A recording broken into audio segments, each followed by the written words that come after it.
Welcome to English Natively. Today's story follows Lily, a British schoolgirl, through a typical school day. You'll find more stories like this in our playlists. Let's begin. A British school day. Lily's alarm went off at 6:45 a.m. She groaned, pulled the blanket over her head and wished it was Saturday. But it was Monday, a school day. She sat up slowly, yawned and reached for her school jumper. After washing her face and brushing her teeth, she got dressed in her uniform. It was cold outside, so she added her coat and scarf. Her mum was already in the kitchen, packing her lunch.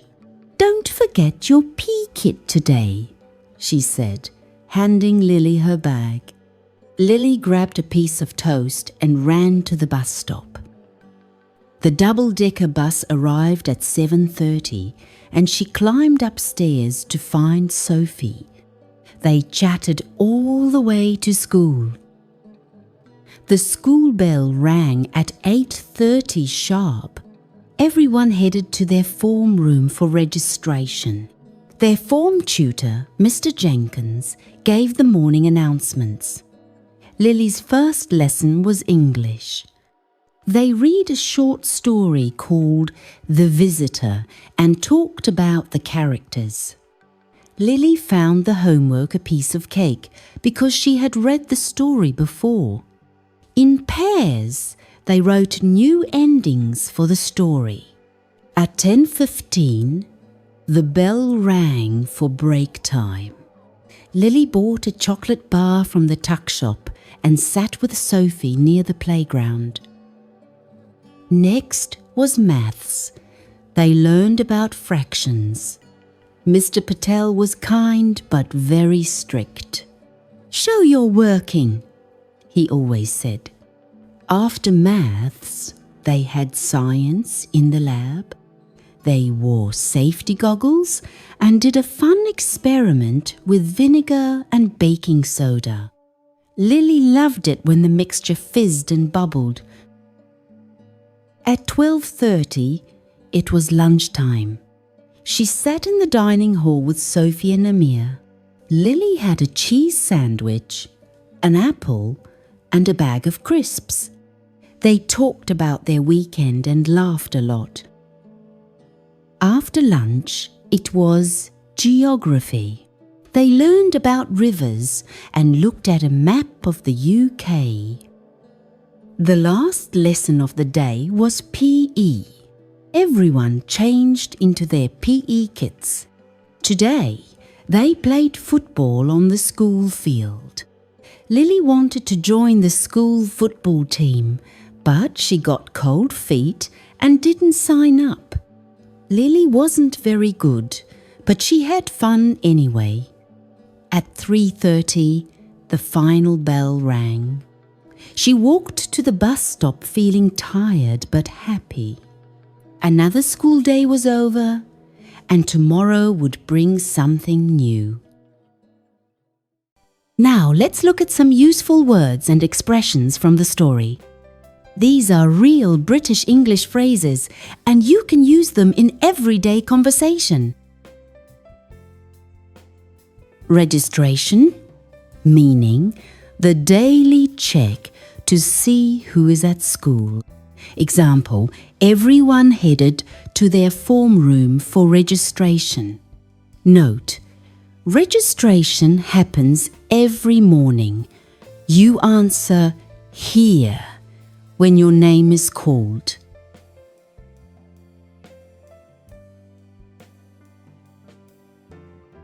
Announcements, meaning short messages or news shared by teachers. Example, Mr. Jenkins gave the morning announcements. Note, announcements often tell students about events, rules, or reminders.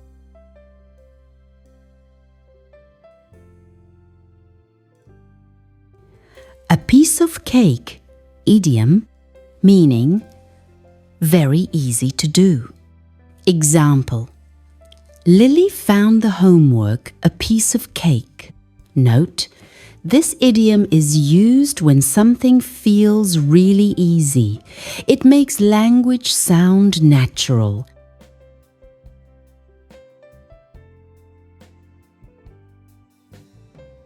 Get cold feet, idiom, meaning to suddenly feel too nervous to do something. Example: She got cold feet and didn't join the football team. Note, use this when someone planned to do something but became too unsure or afraid.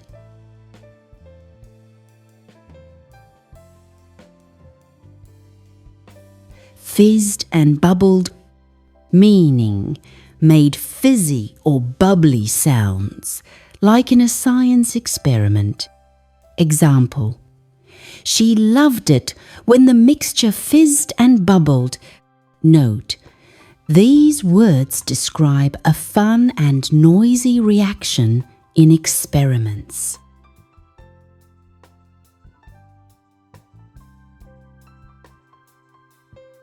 Tuck shop, meaning a small shop in school that sells snacks and sweets.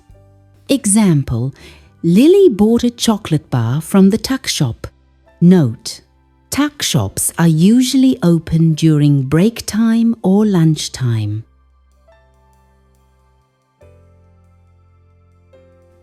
Fractions, meaning parts of a whole. Example: In maths, they learned about fractions. Note, fractions are used when we divide something into equal parts. They are common in school maths lessons.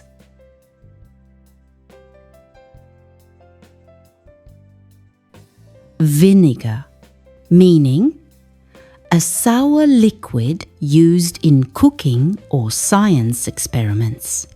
Example: They used vinegar and baking soda for the experiment. Note, vinegar is often used in classroom experiments because it reacts with baking soda and makes bubbles.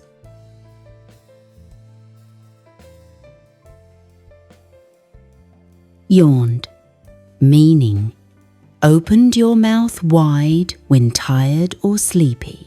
Example: She sat up slowly and yawned. Note, yawn is a common verb we use when we feel sleepy or bored. It's often used in morning or bedtime scenes.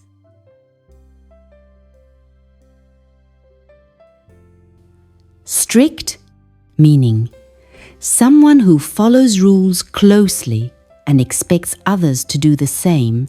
Example: Their maths teacher was very strict but fair. Note, we use strict to describe teachers, parents, or rules that don't allow much flexibility. A strict person usually expects discipline and proper behavior.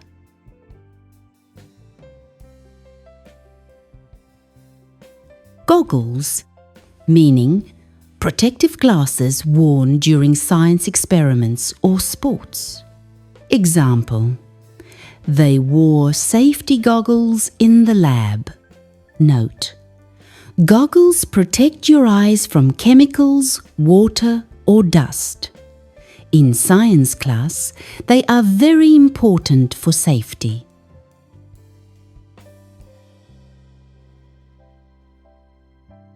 Let's take a quick look at how British English is different from American English using real examples from Lily's school day. Form tutor, UK versus homeroom teacher, US. Example from story. They greeted their form tutor, Mr. Jenkins. Explanation. A form tutor is the teacher who meets the class every morning, takes attendance, gives announcements, and supports the students. In the US, this role is known as a homeroom teacher. It's usually the first teacher students see each day.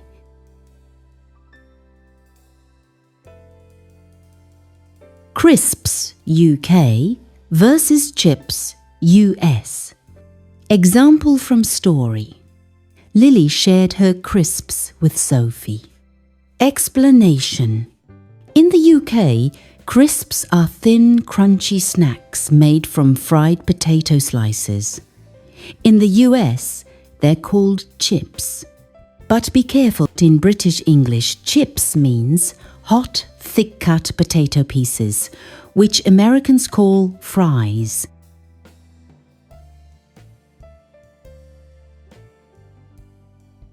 PE kit, UK versus gym clothes, US.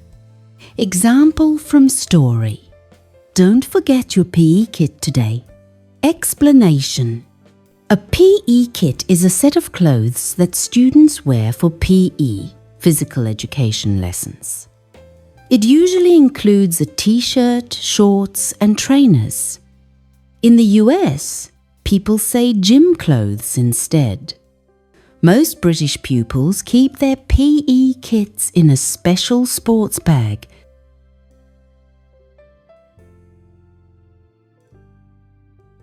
Jumper, UK versus sweater, US. Example from story. She reached for her school jumper. Explanation. In British English, a jumper is a warm knitted top worn over a shirt, often part of a school uniform. In the US, this is called a sweater, but it's the same type of clothing.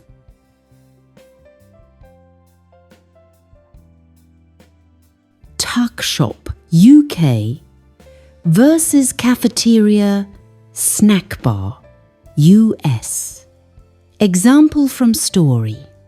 Lily bought a chocolate bar from the tuck shop. Explanation.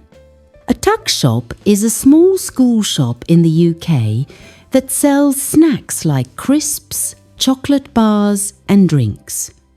In the US, students usually get snacks from a cafeteria or snack bar. Tuck shops are popular during break time in British schools.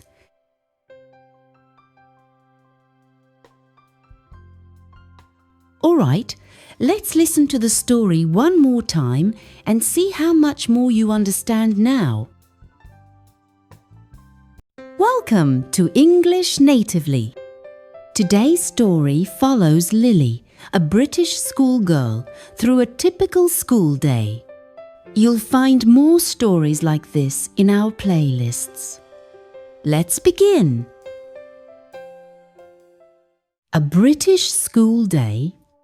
Lily's alarm went off at 6:45 a.m. She groaned, pulled the blanket over her head and wished it was Saturday.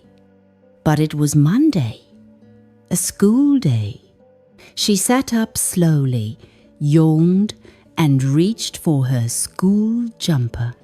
After washing her face and brushing her teeth, she got dressed in her uniform. It was cold outside, so she added her coat and scarf.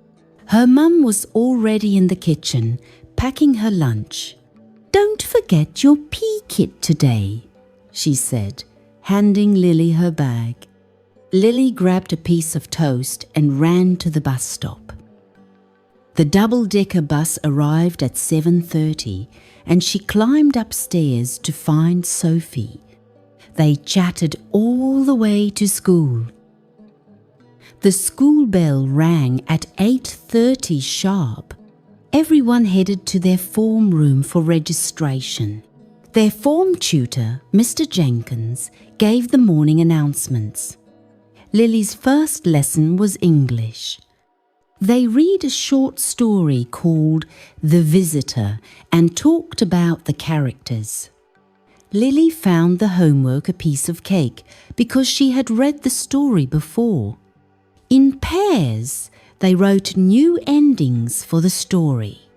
At 10:15, the bell rang for break time. Lily bought a chocolate bar from the tuck shop and sat with Sophie near the playground. Next was maths. They learned about fractions. Mr. Patel was kind but very strict. "Show you're working," he always said. After maths, they had science in the lab. They wore safety goggles and did a fun experiment with vinegar and baking soda. Lily loved it when the mixture fizzed and bubbled. At 12:30, it was lunchtime. She sat in the dining hall with Sophie and Amir.